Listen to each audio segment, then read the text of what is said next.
Franck Lemoal est interviewé par Sama Habib.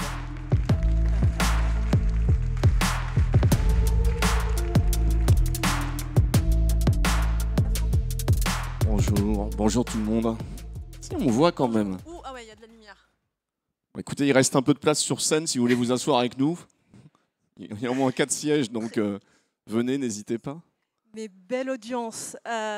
Bonjour à tous. Je pense qu'on peut démarrer, Franck. Bonjour à tous. Ravi vraiment de vous avoir. Et bonjour Franck, rebonjour Franck. Bonjour Sama. Bonjour à toutes et à tous. Présenter pour ceux qui ne vous connaissent pas encore, mais j'ai des doutes vu l'audience dans la salle. Franck, Je pense qu'ils connaissent plus LVMH que moi et c'est l'important et c'est l'essentiel. Donc Franck, vous êtes directeur des systèmes d'information et technologies du groupe LVMH. Et pour ceux qui ne connaissent pas LVMH, quelques insights, quelques éléments clés rapidement. C'est le leader mondial du luxe, ça je pense que tout le monde le connaît. Quelques chiffres peut-être pour LVMH, c'est 200 000 collaborateurs, 75 maisons de luxe réparties dans 5 grandes divisions qui touchent à tous les métiers du luxe. LVMH aussi, c'est presque 80 milliards de chiffre d'affaires répartis dans plus de 110 pays aujourd'hui. Et peut-être un chiffre qui m'a marqué, Franck, quand on a préparé l'interview, LVMH, c'est 3000 hommes et femmes dans la tech. Et on y reviendra là-dessus. C'est pour ça qu'on est là aujourd'hui. Complètement. Pour en parler un petit peu aussi. Complètement. Aujourd'hui, on a 20 minutes. Je dirais que c'est que 20 minutes. Donc le challenge est énorme. On a 20 minutes avec 4 grandes questions. L'idée, c'est de comprendre, décrypter ensemble, Franck, comment la transfotech, l'innovation digitale, dessine le futur du luxe au sein d'LVMH. 4 grandes questions. J'en profite et je ne trahis aucun secret professionnel. Il y a une très, très belle délégation LVMH. Donc plus d'une centaine de personnes, vous allez forcément les croiser dans les allées aujourd'hui. On commence, Franck. Première question, et je vais partir de vos paroles. Dans un interview là, récemment, vous avez dit que vous, en tout cas LVMH, c'est d'abord et avant tout, en tout cas vous croyez dans l'intelligence de la main, et que la tech pourrait venir pour augmenter cette intelligence. Première question serait, comment vous faites, comme étant le leader mondial du luxe, pour accélérer la transfotech et sublimer le savoir-faire, la créativité? Sama, merci de rappeler cette phrase que j'ai dû partager notamment avec un garçon brillant qui s'appelle Eric Brionne, qui est le directeur du Journal du Luxe, mais ça traduit bien en fait la stratégie d'LVMH. On est avant tout des gens qui travaillons dans l'émotion, dans le design, dans la création.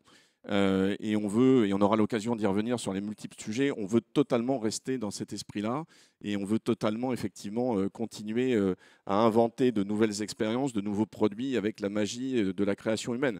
Pour autant, on sait très bien qu'aujourd'hui, création humaine et sophistication de l'expérience client passent aussi par la technologie et c'est la raison pour laquelle on a décidé d'accélérer depuis plusieurs années. Ce n'est pas tout à fait récent, mais il y a une amplification depuis 4 ou 5 ans. Et effectivement, la tech, désormais, chez LVMH, c'est une réalité du quotidien. Et ça vient, je dirais, outiller, équiper, supporter 5 ou 6 sujets qui me paraissent essentiels et que j'ai envie de repartager avec vous. Le premier, et d'ailleurs c'est un peu la raison d'être de ce salon, c'est tout ce qui va permettre effectivement de supporter de façon encore plus efficace la performance de nos magasins, la capacité d'interagir avec nos clients et de leur proposer une expérience extrêmement personnalisée, extrêmement sophistiquée.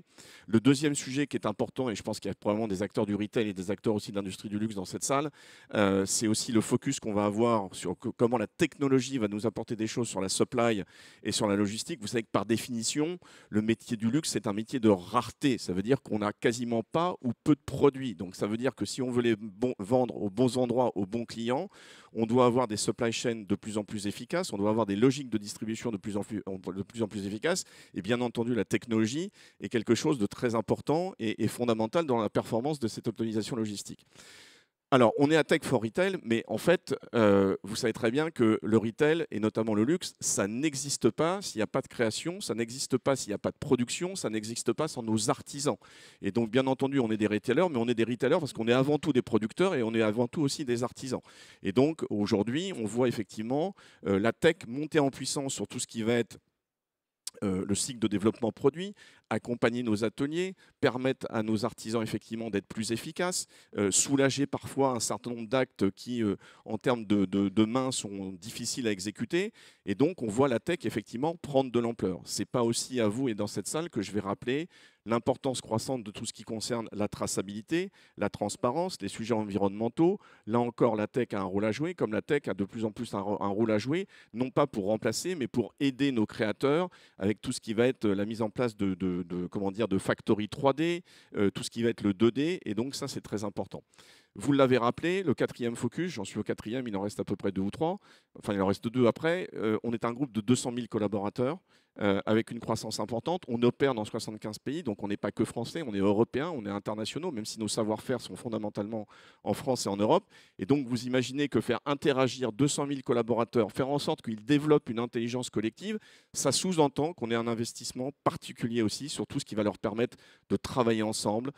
Donc tous les sujets, supports au domaine RH, à la performance collective, à la performance collaborative sont essentiels. Et donc, on accélère fortement là-dessus. Bon, et enfin, on aura l'occasion d'en reparler.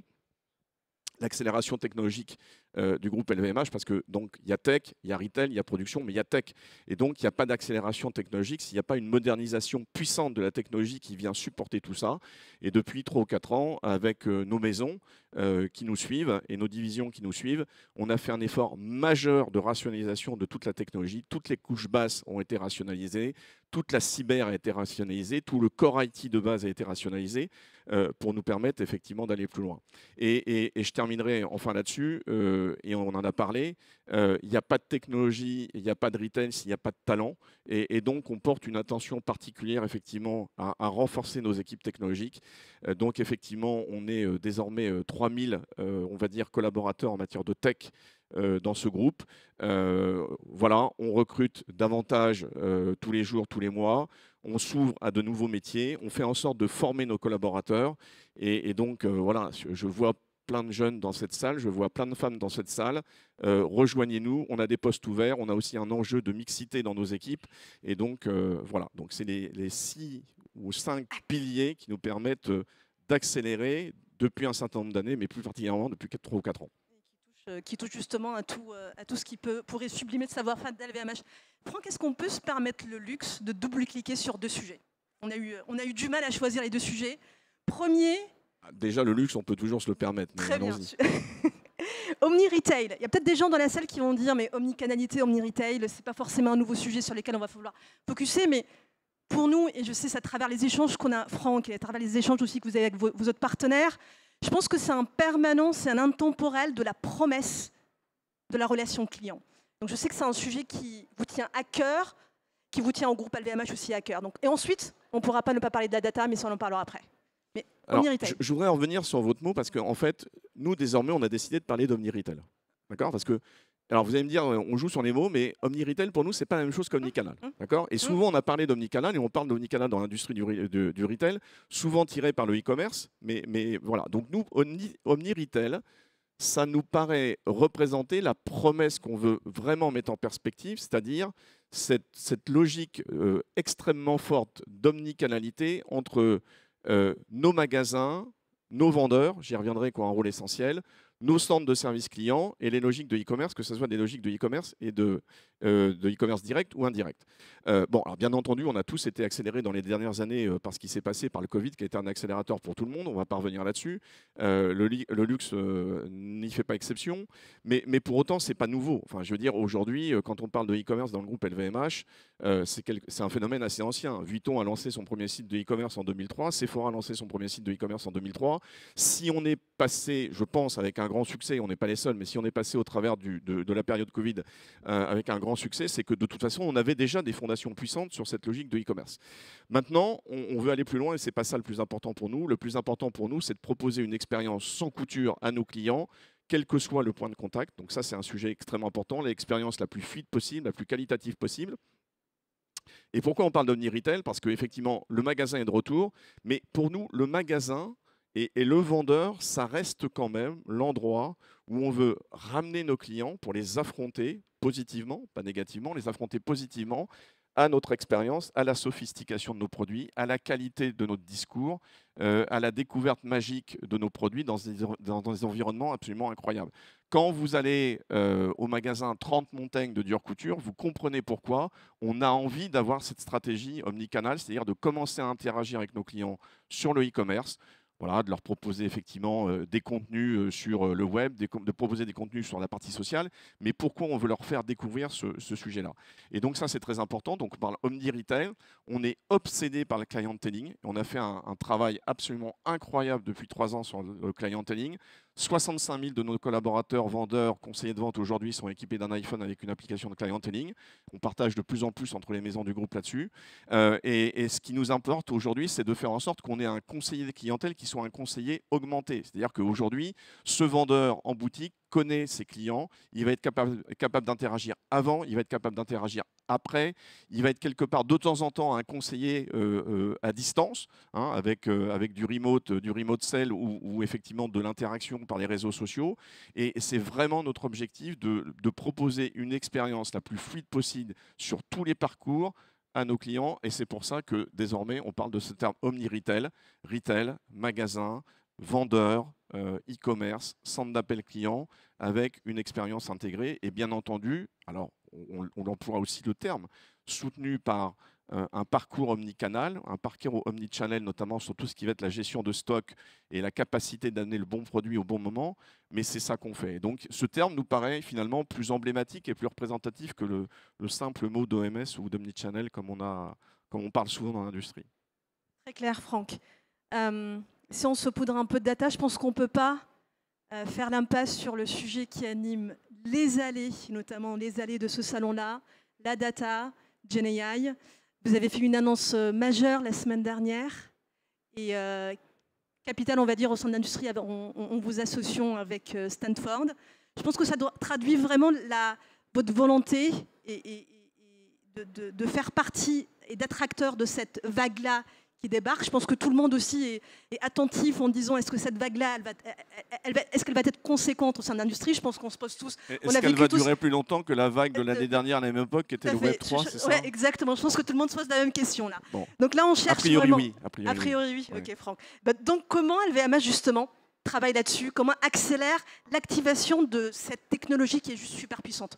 Alors, je pense que cette vague-là, elle va être plus puissante parce qu'en fait, elle n'est pas récente. D'accord.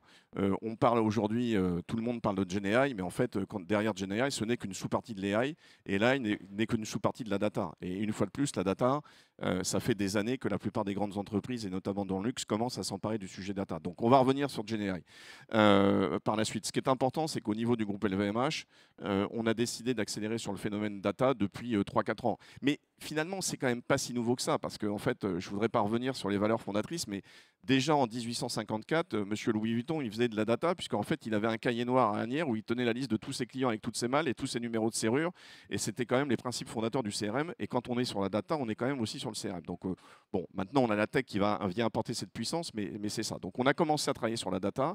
Ce qui est important aujourd'hui chez LVMH, on a 3 sujets qui sont extrêmement importants. D'abord, data en tant que telle, c'est-à-dire que pour faire de la data, pour faire de l'AI ou du GenAI, il faut de la data. Et il faut apporter une attention particulière à la qualité des données qu'on va travailler. Donc, on ne perd pas de vue qu'il est essentiel pour une entreprise, et notamment une entreprise dans le luxe, de travailler ses fondamentaux, la qualité de la donnée, la gouvernance de la donnée. Et donc ça, c'est les fondations. Et même si on est tous un peu attirés en ce moment par le phénomène de GenAI, on ne perd pas cette constance. Travaillons nos données, travaillons la qualité de nos données. C'est un premier sujet. Deuxième sujet, organisation. Mettons en place les bonnes structures organisationnelles dans nos maisons pour gouverner. Donc on est en train de voir dans la plupart des grandes maisons d'LVMH l'émergence de Chief Data Officer, voilà, qui vont coordonner et animer en conséquence les différents métiers, que ce soit des métiers de manufacturing, de supply, de clienteling, de marketing, pour faire quelque chose de cohérent.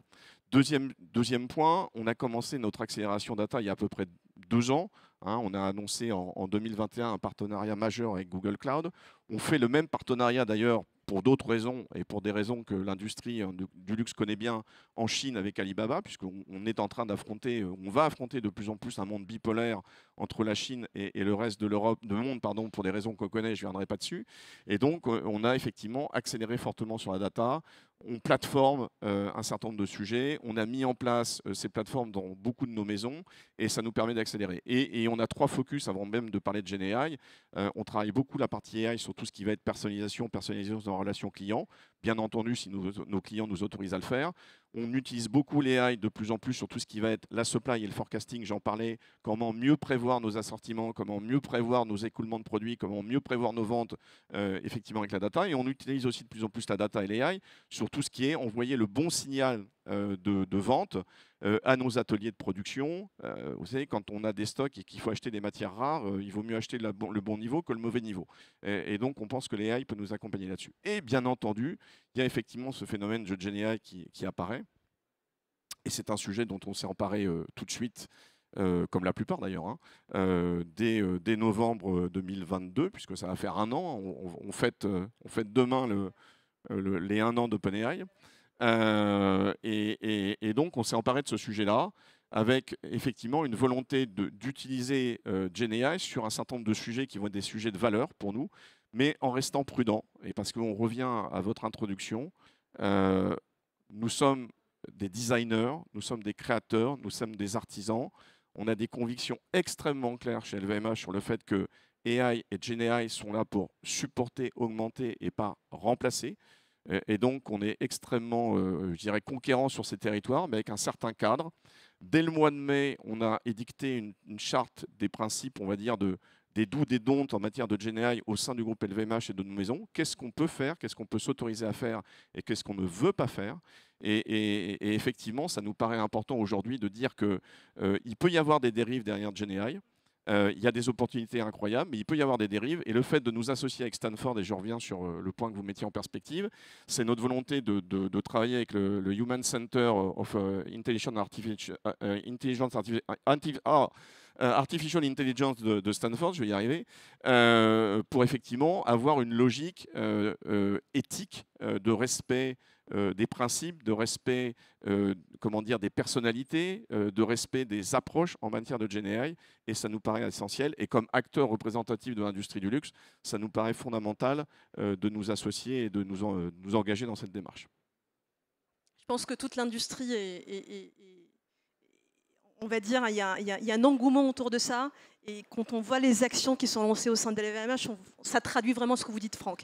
On peut se prendre, comme le temps passe très très vite, on avait défini 4 questions avec Franck. Prenons le temps de discuter votre engagement pour les générations futures, Franck, au global, quand on parle du groupe LVMH. On connaît l'engagement LVMH Live 360, que je vous invite bien sûr à regarder. Si on regarde ce que la tech apporterait, et surtout, on sait que c'est un jeu qu'il faut jouer collectivement au sein de l'industrie pour avoir un impact. Quelle est l'approche d'LVMH pour supporter l'ambition de développement durable du groupe avec un écosystème qui est riche, qui peut être aussi complexe dans sa richesse? Vaste question. Je voudrais d'abord revenir sur le fait qu'on est extrêmement actif, et vous le savez, l'industrie le sait, dans notre relation avec les startups qui nous paraissent présenter un intérêt, puisque effectivement, avec la maison des startups LVMH, avec l'Innovation Award, on est en train d'essayer en permanence d'investiguer de nouveaux territoires qui vont nous permettre de détecter des talents de demain et des solutions de demain. Ça, c'est le premier sujet. Vous savez très bien qu'effectivement, quand on parle d'industrie du luxe, on parle d'unicité, on parle d'authenticité, on parle de valorisation de matières extrêmement qualitatives et rares. Et donc, effectivement, tout ce qui va nous permettre quelque part de conforter par la technologie, ou de réassurer par la technologie nos clients sur l'unicité, l'authenticité de nos produits, nous semble extrêmement important. Et je parlais de Web3 tout à l'heure. Dans le Web3, il y a eu des mauvaises choses, mais il y a aussi des bonnes choses. On est intimement persuadé aujourd'hui que la blockchain et les NFT sont des outils de demain, notamment pour effectivement apporter un plus dans cette démarche de transparence et d'authenticité, qui va d'ailleurs être renforcée de plus en plus par la régulation et par la loi, parce que quand on voit toute la réglementation qui est en train de se mettre en perspective sur la transparence, sur les parcours des matières au niveau européen, qui va arriver en 2026 ou en 2030, pardonnez-moi l'expression, il est temps d'anticiper, il est temps de se prendre en main. C'est la raison pour laquelle on n'a pas voulu être désintermédié sur ce sujet-là et on n'a pas voulu effectivement qu'un certain nombre de sujets soient acquis par des sociétés privées. Donc on s'est associé avec d'autres acteurs de l'industrie du luxe et donc on peut remercier M. Arnaud d'avoir eu cette vision et en même temps les autres groupes du luxe de nous avoir accompagnés. On s'est associé avec Prada, on s'est associé avec Richemont, on s'est associé avec Only the Brave, on s'est associé avec Mercedes-Benz pour mettre en place ce consortium autour de la blockchain qui s'appelle Aura et qui va nous permettre effectivement de mettre en place, entre guillemets, les fondamentaux d'une traçabilité et d'aller vers ce Digital Product Passport auquel on croit fortement pour, à la limite, encore apporter de l'authenticité à nos produits, mais qui va nous permettre peut-être d'engager aussi dans de nouvelles façons avec les générations futures qui ont un comportement d'achat vis-à-vis du luxe qui est un peu différent. Donc ça, c'est essentiel. Et bien entendu, aujourd'hui, la tech prenant une part croissante dans les entreprises, il est évident qu'on doit avoir une vision responsable de cette technologie. Contribution Green Tech. Et donc, la contribution Green Tech est extrêmement importante. Donc, on a pris des engagements assez clairs dans le groupe LVMH au niveau de la tech, avec la volonté de réduire de 20% notre impact tech d'ici 2026, en cohérence avec les engagements environnementaux du groupe. Voilà, et on y travaille par le design, on y travaille par la formation, on y travaille par la mesure, on y travaille aussi par la rationalisation de nos infrastructures et de nos architectures, parce que, vous savez, derrière, quand on globalise, quand on harmonise, par définition, on est plus efficace. Et quand on est plus efficace, bah, finalement, on est aussi plus efficace en matière de green. Donc, tout ça a un sens et ça donne voilà, un bon résumé. Et justement, on parlait d'harmonisation, de globalisation. Dernière question. Comment on travaille une accélération commune pour un groupe comme LVMH? 75 maisons, il faut se le dire. Ouais. Il y a certaines maisons qui restent concurrentes entre elles, qui fait l'ADN du groupe. Je pense qu'il fait l'ADN du groupe, il fait la force du groupe.